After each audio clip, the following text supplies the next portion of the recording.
dit bonjour, bonsoir de là où vous nous suivez. Vous le savez très bien, je crois que vous n'avez pas pu oublier ce rendez-vous parce que nous avons eu un moment de silence. Vous comprenez que jamais Tobosana, là je m'en vais déjà. Non, je ne peux pas passer comme ça. Proposez-nous une chanson de ce frère qui...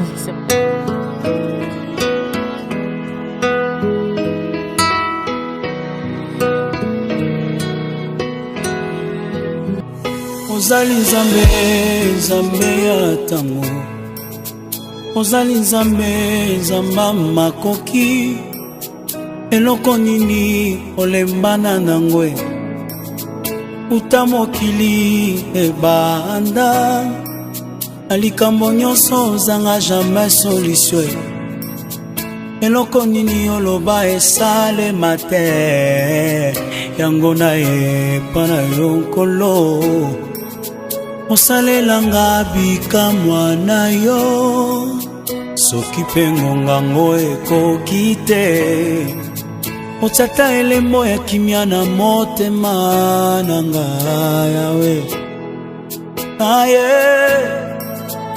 naye naye. Merci beaucoup, vous l'avez constaté tout de suite après cette chanson qu'il s'agirait du frère Nelson Kinkem. Mais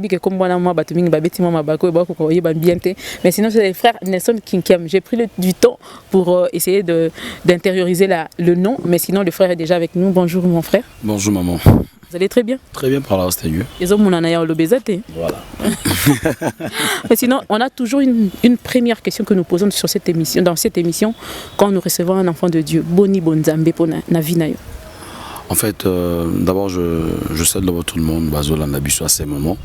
Voilà, qui bonzambe est vraiment bien parce que beaucoup plus de la présence en Zambé et les sous Bolingo Nzambe à Makasi. Donc, comme on dit en Lingala, ils ont punja.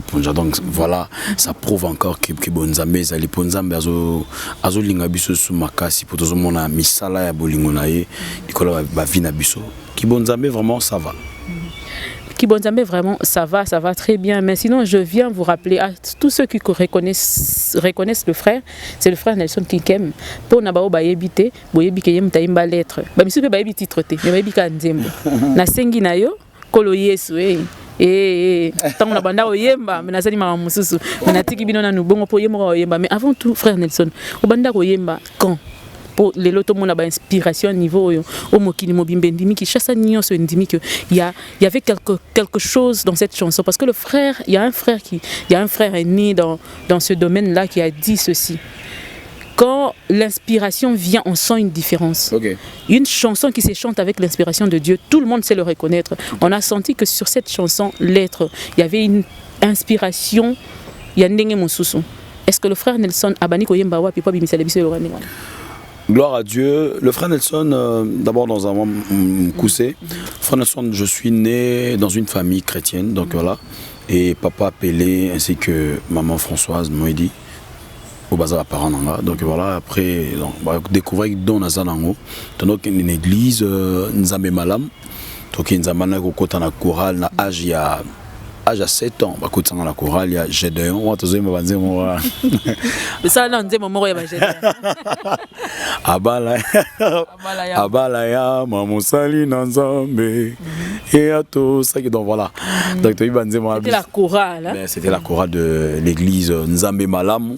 Et après, tu as changé, tu comme dans Montfleury, tu vas dans Montfleury, l'église Maurice Aranacé, dans le quartier de la paix. Tu as comme dans l'église Maurice Maman Hélène Kumba que je salue à passant. Donc voilà, comme une église vient voir, tu as une école de dimanche. Et après,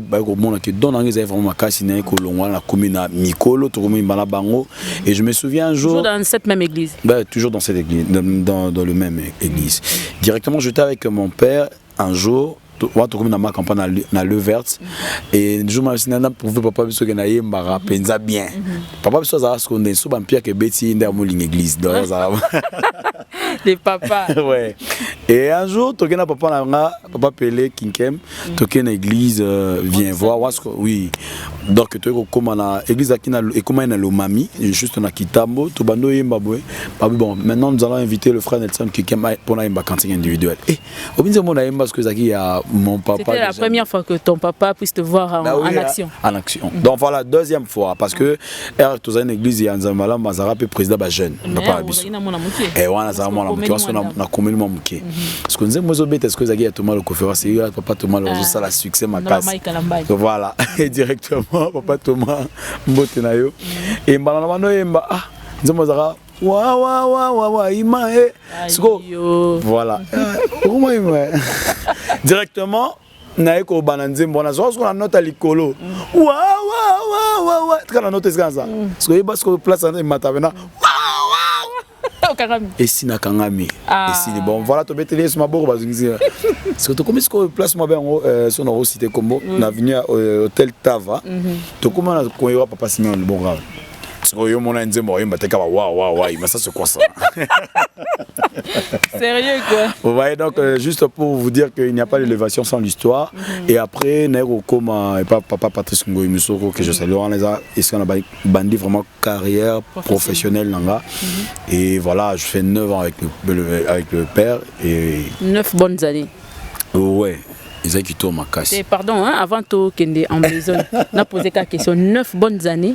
Tu me dis que tu œuvre, non, moi, tu pas frère Patrice. Au sala œuvre, au sala solo, au sala vocal, on n'a jamais eu le temps de savoir ça. En fait, chaque leader, topé, mon sal ignore sur la vision, na nzamba pesier. Ils ont la pasteur Msupa l'ingarapé, un prédicateur l'ingar juste athée à Yemoko, à mon azo se sentir à l'aise. Et la vision papa Patrice, ils acquis vraiment que bongo et koimba Yemoko bongo, voilà, bisous les acquis soutien na cœur, mais bah idée en Rosala, voilà, na su bon mon acquis, frère Patrice, tu es baqué là-bas, moi un peu bastille. Température. Voilà, tu as un bastille moi un peu basse low, voilà, R&B, cha-cha, funk. Mais bon, moi un peu. Mais moi c'est pas frère Patrice. Bobine ici frère Patrice. Moi chaud quoi donc voilà. Parce que je voulais juste savoir Nathan wana oyo bozaki ko travailler na frère Patrice pendant 9 ans wana. Ça vous gênait pas de rester comme ça dans l'ombre sans pour autant kobima. Et puis qu'est-ce qui vous a emmené chez le frère Patrice? Il y avait plusieurs musiciens chrétiens. Pour ni yo pour naika frère Patrice. En fait les aki choix mais parce que il nazara maître nanga. Le vrai conducteur, c'est le Saint-Esprit qui avait voulu que Naken n'ait pas frère Patrice Musoko. Et aujourd'hui, n'a bénéficié de mon bébé au Nazoa. Et même pas, surtout dans un essai. On m'a casqué regret. Il y a mon Kézara à queue. Parce que je me souviens encore, comme d'habitude, dans un tellement la podium, mais dernièrement, nous récupérons parce que Tozaki, dans ma tanga, il y a papa, moi, beau-frère, il y a papa Amos Mayo, que je salue, pasteur. Et tu es papa, tu es mine. Ah ben, oui, j'étais avec la sœur Peggy de Kunda. La sœur Lucie, tu es mis, tu sais, le papa cœur n'a serré. Tu vois qui vraiment. Limite, il oh, tu es bien, Peggy, caméra et Nelson Ozongi. Ok, c'est bien comme ça. C'est de bons moments avec papa Patrice Musoko, donc voilà, et voilà. D'accord. Des bons moments. C'est très bien de voir les gens témoigner comme ça. C'est très bien parce que mais vraiment, quelle est la relation? D'ailleurs, est-ce qu'on a cousu, ou bien remords, ou bien en fait, tout cela tellement bien parce que c'est mon père, côté musique, Aza Papa Nanga. Et faut pas Patrice Bosso a sa chance. Il y a bien un leader, à comprendre que Naza leader. Vous voyez, tout cela tellement bien et bah conseil à la rapper, donc voilà, et tout ça que tout sur la morning, il faut tout l'accepter pas tout mais et le quoi papa na moi là toujours quand la conversation bien, le dialogue vraiment bien et surtout apporter la rame en bébé. Et puis ça railo moko o Naza nango tant on sur Naza nango, et na bandi carrière nangai, abinanga Nelson et aucun touriste était na sommet. Donc ça veut dire que non. Au Botalika, au Maposani, au Kitsi. Na sur Batoazo, on a pu comprendre. Donc, Vanda Luka espace na yo au Vanda sommet. Et Yolanda a pété Makamo, ils en a assez. Voilà, donc on a quand même makasi donc mablo miki abato on les arabes voilà, ben voilà, nous sommes des Congolais hein, donc c'est toujours pareil hein, voilà. Okay. Mais de plus en plus malin mais va changer. D'accord. Merci beaucoup, c'est très bien d'avoir un témoignage comme ça, surtout quand il est encore vivant parce que souvent les Congolais on témoigne du bien d'une personne qui a soka koufi. Mais comme il est encore D'accord. Merci beaucoup. Sinon frère Nelson Tozonga Deloyo album Nayo et si quand tu moni lettre album comment on a lettre.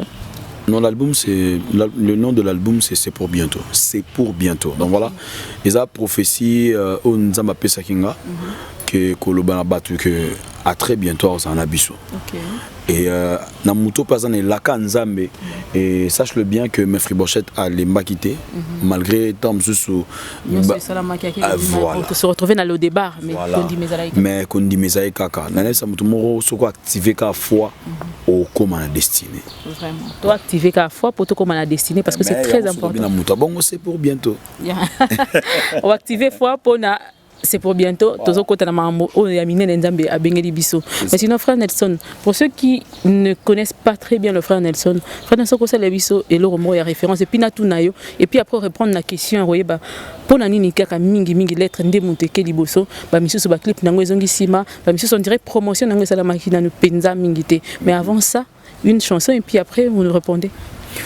Ozali nzambe atango Ozali nzamba makoki eloko nini olembana nangwe utamokili eba andaye nalikambo nyonso ozanga jamais solution eloko nini oloba esalema te yango na epa na yo kolo osalelanga bikamwa na yo soki pengo ngango ekoki te otata elemo ekimia na motema na ngai yawe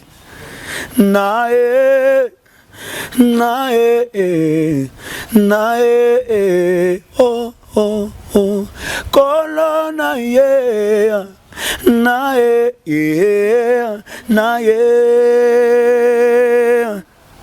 malade nini yobikisaka te mbobola nini yosilisa te mobali nini yoboya ye abala ye nga te mwasi nini yoboya ye abota mwana kelasi nini yoboya ye asilisa ye esalema te pe nayoka te yango na ye wana yokondo osalelanga bikamwa na yo soki pengo ngango ekoki te otata elemo ekimia na motema na ngai yawe yango nasengi na yo. Voilà. Merci beaucoup le frère Nelson. On a déjà venu côté la présence hein, mais na zongi pour la photo si c'est émission. Sinon on côté la présence ça on continue l'émission.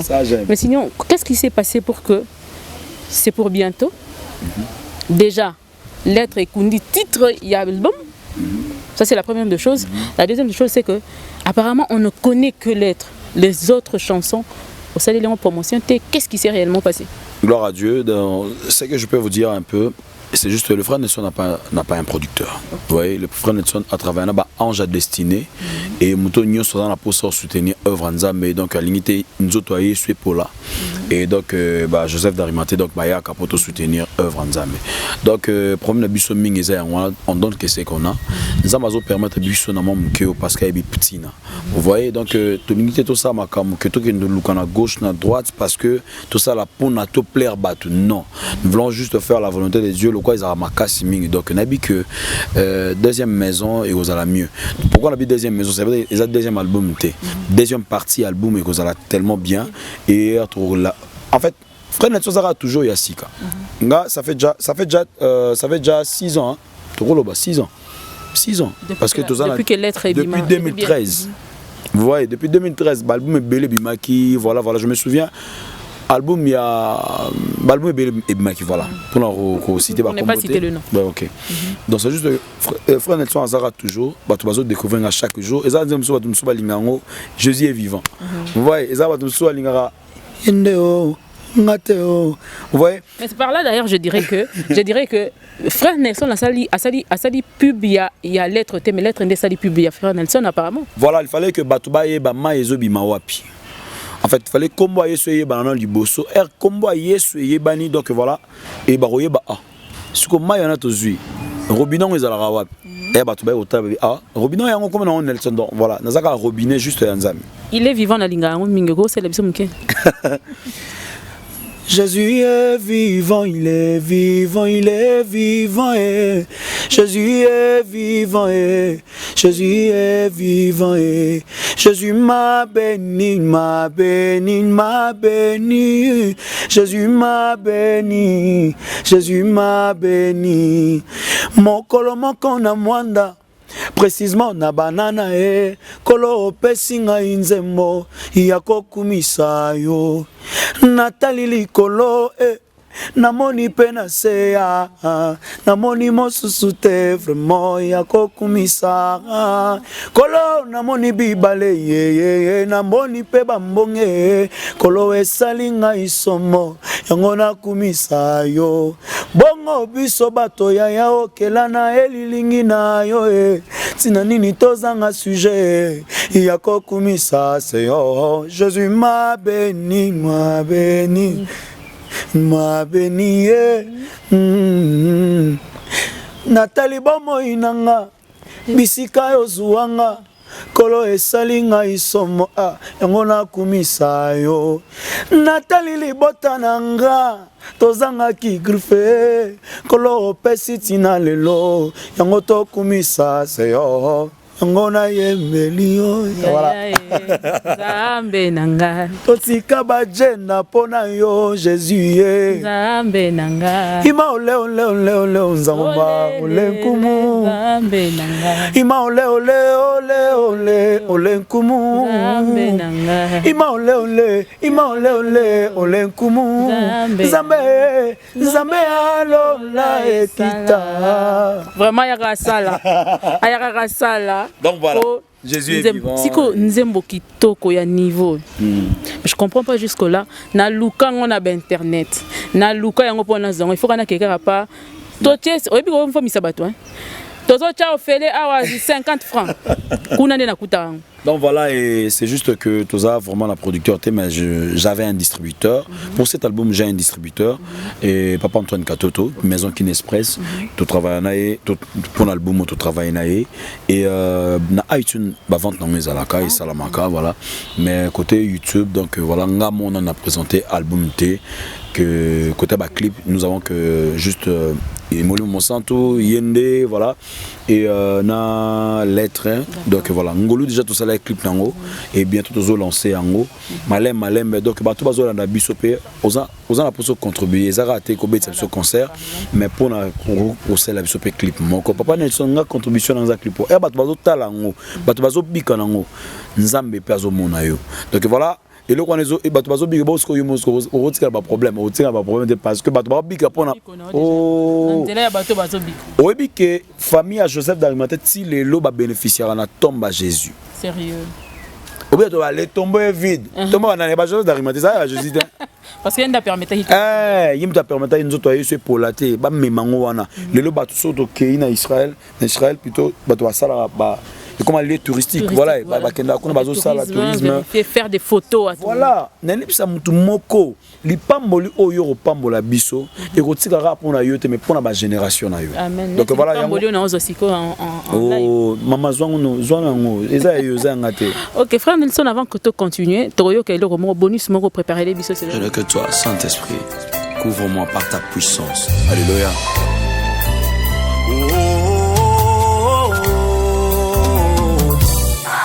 Nazaka kanayo olimo we mosatu natela yo motema olimo we mosatu nazaka kanayo olimo we mosatu natela yo motema papa molimo we mosatu.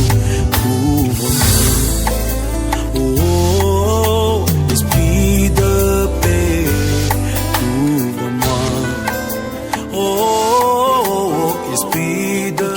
qui venait de passer tout de suite. Waouh, quel son, quelle voix, quelle beauté, tout a été réuni, hein, apparemment. Tout a été réuni. On dit au PCB qui dit Kofi on bête tout après l'être exassomme parce que le clip qu'on vient de voir là, c'est le frère Nelson toujours. Toujours le frère Nelson qui aime. Ailleurs selon votre version. Selon ma version. Donc comment, pourquoi seulement ça? Pourquoi pas tant d'autres? Tout le monde rien n'est plus beau que ton nom interprétant. Mais pourquoi tu as porté ton choix uniquement sur Yahweh? Parce que j'étais emporté. Hein. Ben voilà. Dans un cas, Ezaki et Tombaki dans un Cape Town. Dans un Uba. Qui chauffeur wana. Chauffeur wana. Dans le cas, Azo Beta. Radio Nezo Beta. Yahweh. Ah! Nabi. C'est plus fort que moi. Banzema boy ah, les choses à la Banzema boy pesalara. Ah, na yo qui ont bien nabi. Nzembo na Congo na yo qui ont été. Nabi te non na me l'appelle Libota na Congo. Voilà, ya moi na imbi on a Lingala. Donc voilà la français. Kuna ba live na imba on petit na Chiluba. Jinzambi. Ujinzambi. Mungu. Donc voilà. Nenga pena me l'appelle mboka na moni sango malam basani ba panzango bisika nyoso. Donc yango na yaki na imbi yango version Nelson Kikem mais nazaki pe inspiré et voilà na lobi mokonzi moko kaka zanga mbetu. On les a eu là, inspiration ce que papa et que makamon en charge, à Pessibiso comme d'habitude. Mon conduit, on est nzambe jour azora mbetu na vie na esili. Oh là là. Bako loko pena bien na vie, bako baby sa vie. Ça déjà bazo zelara ba beta. Mais comme bazor occasion té, nzambe tellement lalité. Na Fati Zantoko donc voilà bako loko pena bien. Voilà. Na parfait donc voilà. Babouna, parfait Babouna, na Fati Zantoko. Fati Zantoko donc barolo kabino bien. Pour mon kolga nzamba rozwara pongi. Ba vie na biso ba Nelson tozara. Obi pourquoi tozara boy? Tout simplement mon norolelo bona vie parce que nzamba za na mbetu te. Vraiment. D'ailleurs on a ba que mon konzi mo za na mbetu zarara. Yava na ngwende na libéra c'est Jésus-Christ. Amen, Yava ni na ngwende ni azarani na mbetu te. Pour ça na mbetu ba biso mususu mbe ero tozate. Mais il a permis à ce que azala na mbetu te ponga nazala. Donc nzambo aboya pongi ponga nazala bon. Donc c'est exceptionnel, je sais pas comment dire. Il fallait que yo expliquer parce que nazora ba mo musu pa na yo. Oh ba ange de destinée nazora pa na yo. Et comme elanga lolendo na ba Facebook na ba bilo nazora pa na yo. To yora jamais pe mukolomo nzambe la biso. Avec ça soin na na end des artères. Aussi yo kan nzambe la biso hospitalisé. Puis en plus organisme au côté loin nzambe za la tena vie. Vraiment. Voilà pena ibon maloba nzembo na yo kan déjà. Mais sinon frère Nelson, est-ce que un autre album est en train de se préparer ou bien on va d'abord savourer carrément toutes les chansons c'est pour bientôt? En fait si Dieu le veut Toko bimisa banzembo moko bientôt mais ça juste annonce l'album nanga pour na ba mvula oezaroya. Ouais, donc surtout bitopé ça 2022 2020 l'homme propose de dispose. Mais c'est qui est très important par la grâce de Dieu sont dans ma PC biso paiement et ce qui est super zonité donc toko free peuple nzambe bientôt ba clip montant sur ça vraiment spécial que l'équipe a lelo na chaîne na biso ya kitoko donc voilà et l'équipe a et tozo bandwa et l'équipe a c'est que nzambe si a PC biso déjà accès pour que tu ba comme mission. On peut peut-être avoir déjà un son du titre, moi chrétien titre, déjà est-ce que tu as pour t'intercéder pour nous quand même? En fait, ils ont vraiment juste je n'a pas qu'à temps, n'a pas si temps na bande konangapé, on a ba évoluer nanga donc bananga to yemina bango, n'a pas si bon parce qu'il y a deux fois là na Kinshasa té, mais au moins que pour le tout le bango vérité le voyage des passé namboka surtout namboka na biso Congo pour nous inviter ba musiciens ba kende bango nyon ça passé c'est vraiment difficile et on a préféré que ba monsieur sope a minzembo ah papa Nelson et la biso pe ba oyo aya il la biso pe na oyo c'est parce que vraiment Dieu m'a vraiment béni na ba chantre moro pena ba il y a bien ba ebi passe no comme ça là mais baza batamuzindo lokola papa na bango donc on donne que c'est qu'on a et baza pe na ba donc ya kitoko tozo soutenir yango to komona bango à très bientôt na yembi na bango et ils ont 6 titres donc le titre de ma comment il y a de l'album plutôt et ça Mon âme t'adore. Mon âme t'adore. Donc Mon âme t'adore. Attendez où t'as Mon âme te loue OK dans Mon âme t'adore. Mon âme t'adore juste to ça va dire mon azolo ba famille ko boya yo wala zanga na yembi famille ko boya yo. Mais c'est que ça moi et moi mon pied. En exclusivité. Oh my god. On a entendu madame Yuaya. Yuaya est total dans image. Je vais mais lobana malobana ngo et puis malobeza que famille ko boya nzamba ropeso bande kwa sika. Ozomona. Donc musala ngo pe ba robenga na yo mais nzamba ropeso musala sika. Ozomona libala ngo pe ko simba te nabite bato bele so va bo kelemba te mais libala pe so pe simbite au moins nzambe pas peso pe ma mususu de libala mususu c'est possible avec Dieu. Ozomona nzamba atama le roi batute voilà makasi et surtout moi no yo moboti akoboko pe na nzela mais ye ka Emmanuel aloki na nzela na asani alokoti siko yakoboya siko Emmanuel na vie na biso to komba nani nakamwe. Donc on a le 100 et naza 0. Ozoma. Et on a zolo ba nanzimba on a biboy. Ema Ema Qui est bon. Ema Vas-y. Ema Ema mon abri Ema Liba kwa mala moi vie c'est yo. Ema nazanga nanga nyonso na vie ha ekosa lelo kote nazanga nanga mbongo lelo lobi ekoya wana bana basi bazoyemba ebongo ya kozanga yo na vie wana liwana ngai monani ha ya kozanga yo ema wano pusiliwa nanga pene. Vraiment bravo déjà parce que je sens déjà que c'est une très belle chanson. Mais fallait oyer la ngata moi deux jeunes filles comme ça va répondre à ta moi pembenité. Très bientôt nous allons encore repasser ici pour que tu aies barossa là tout ça. Et vous allez après voyage ou bien avant bon tu éviter. Non nazana. D'accord. Mais sinon je voulais poser une question. Cohésion na Katia Cœur Nayo, c'est dû, c'est comment vous faites pour avoir cette cohésion là? J'ai suivi dans plusieurs émissions aussi avec les confrères et tout ça là, j'ai vu que bana basi wana bana mibali wana bana niveau à cœur moko ba cœur on galinga. Qu'est-ce que vous faites? C'est le secret c'est quoi? C'est vraiment de travail ou il y a un autre secret que nous ne connaissons pas peut-être? Non, le secret c'est comme ça là, donc nous sommes d'abord de bosseurs, nous ne sommes pas de fainéants, on travaille vraiment.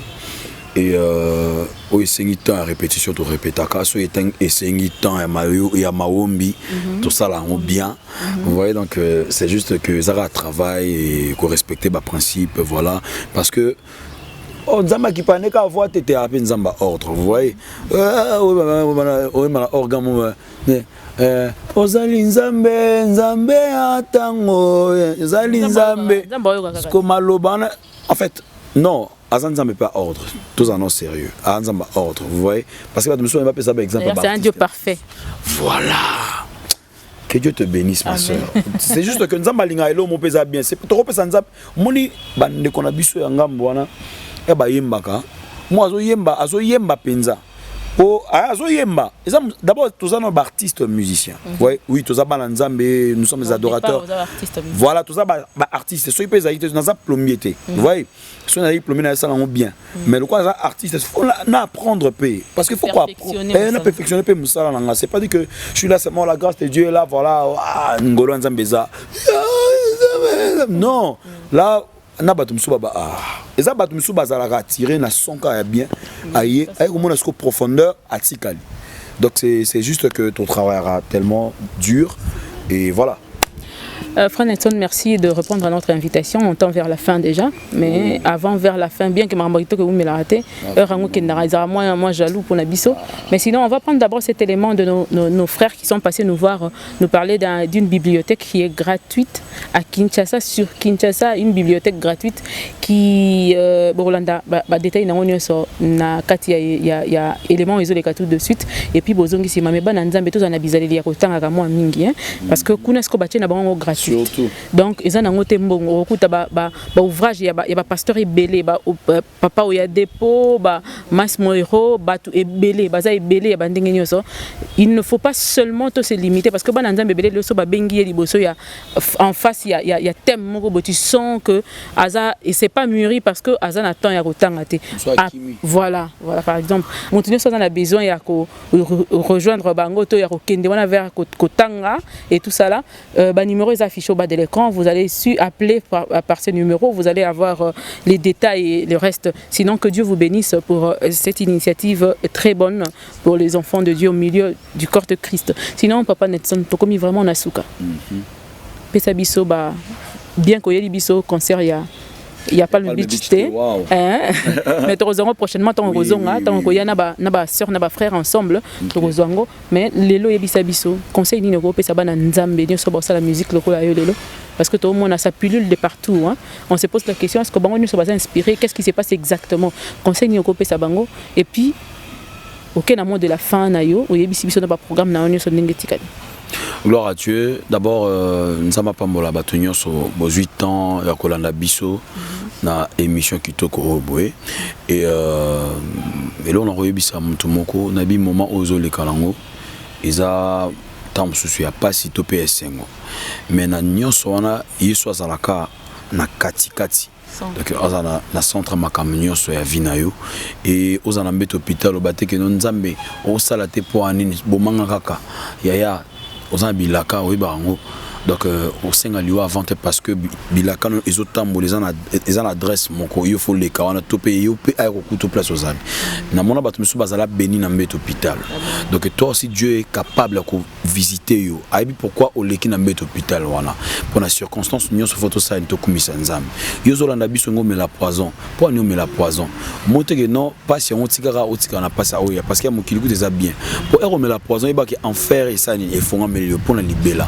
alors yo osko ozomona que olinga que otika na yo ko sambela parce que nzamba osala te ya biso o ezara peu facilité toza otoza lelo donc eza kaka que tozana lisolo moko il n'y a pas l'élévation sans l'histoire et to mona nzambe na ba vie na biso parce que l'impossible n'est pas Jésus-Christ. Nana bisa mutu on ozo croire kaka Dieu fera quelque chose dans ta vie. Mutu mo akota retraité pour na kebal ke kolam Salazar même voyez mon Jésus akota ne retraité à Genaté. Nana bisa mutu mo prière moulaïté alors Lazare sort et nana bisa mutu mo ozo croire que Dieu est capable de faire quelque chose dans ta vie et mutu zo na oza nzamba salio grâce à Pesio Likabo et musala oyo ngosala nzambe eza commerce d'abord et c'est que très important et ils ont la réalité belée aux un peu pantalon musu pour oteka pantalon ce qui permet que oteka pantalon pour la musala oteka parce que nzamba sanya zoka lokumu azo nkem na bilo moi mike biso tozozela même pas alors na ibisa mutu mo ngate que nga fona comme le roi frère Nelson na comme le roi frère Fiston na comme le frère Intel voilà sœur Nani maman Laure azan lisolo na ye Intel azan lisolo na ye yo peningo za na réalité zo le kananga ba passionné za lisolo eza témoignage na yo zala na nzambe parce que kuna et là ils ont langoté kuna bien na bang comment la bangote pour bango banga comme la biso na ba loge l'eau moté futaka c'est que très important le samwe futaka le sang ya moyenge beni et futaka nzamba pambola yo landi biso et na pesi mbote d'abord et pas oazam musisa na ngai miko na ngai makila na ngai mama bana na ngai et moi c'est otikela bana aboko la pena bien apesa bango lisuni malamu éducation malamu ma femme légitime Gradingo ya Chimanga Kinkem voilà ainsi que mon bébé Trésor Benjamin à très bientôt tout le monde là voilà de loin Zama Pambolabino ainsi que ma belle famille nanga biologique mes parents et je salue tout le monde basala nzambe nyonso je salue tout le monde bande qu'on a vu sur la diaspora après Simino à très bientôt to Rolanda yo à travers Yokani TV oui. Donc Torozana bino kalamingité bande qu'on a vu sur la Suisse tozoya wana kalamingité déjà et en novembre nous avons une grande célébration to pe ça ba détail non à très bientôt pardon et mais la Kinshasa tozana ils activité monene chez maman Anboula la pesa que Bembote donc voilà et tozana église CEC tozana une grande célébration pour na pour na tata donc voilà tout rosa la paix on a pour tout ça fait quelque chose et pas na orphelin c'est pour le 6 octobre donc et ça là on a le 6 octobre to rekumisa nzambe avant que voilà donc c'est un peu ça on a déjà na rosa bien to rosa ensemble bien donc dans la biso na équipe nyos donc pour que tu ba célébrer nzambe omoni to ça la soirée wana o nyos to rosa to me la orphelin nazui omoni le nzamba toucher nga pena mikolo pour nango na moni ba résultat nango na moni ba résultat nango na nzela na ngai ya te bato ba félicitations non oya ngamo nzamba wa féliciter nga na lola na kutani ba mo pa nzamba pa molinga salinga bo na bike ba blom super kosi fondation lokuta ezali mais c'est que très important biso ko na ta na fondation c'est juste kaka ba ange à destiné tout sanganaka to ko ta la orphelin parce que place musu orphelin zola la izata musu yo permettre que nous autres nous to sokolango wana ozo biso to linki no orphelin azo pe valeur azangi batu na se ya mokilo mazana tata na za likolo mais ce ko bato pe bazo détourner ba mbongo ba orphelin wana bazo tindela ba bandeko na biso boyo kanga bien bazo na biso Yonga na pesa numéro na ngamoko. Numéro na nga plus de 143. 919 69 70. Na bandeli plus de 143 919 69 70. Parce que yo sali fondation ba doit que le mort. Pour la orphelin mais yo mozo zongo zo s'occuper na maramno ce n'est pas bien vraiment ya on la bande ko na biso nzamba inspirera pebino eska osala bolam ça sera une très bonne chose nzambe apa mo labino voilà ce que salibino passi mais c'est très important ngapé salinga passi pour na mona moko boy il y a 5 ans azola ta elamba mona 19 ans à mona libosote mona moko à 15 ans orpheline azola ta elamba mona 5 ans ça dit que non bato ba melaka bazodo so ba moni mona na nzaba bi que non nde bakino ba mangeable vous voyez ba ko sala ma beba violé vous voyez alors biso to nito bo manzo ya mwana wana tulingi to tangisa mwana wana papa na yena lola zo mona biso akoza biso en charge que le Seigneur bénisse. Merci beaucoup le frère Nelson Kinkem, merci beaucoup à vous tous que vous nous avez suivis sur cette chaîne. Suivez-nous sur YouTube et Yokani Télévision. Nzambe apambola bino à très prochainement. Au revoir.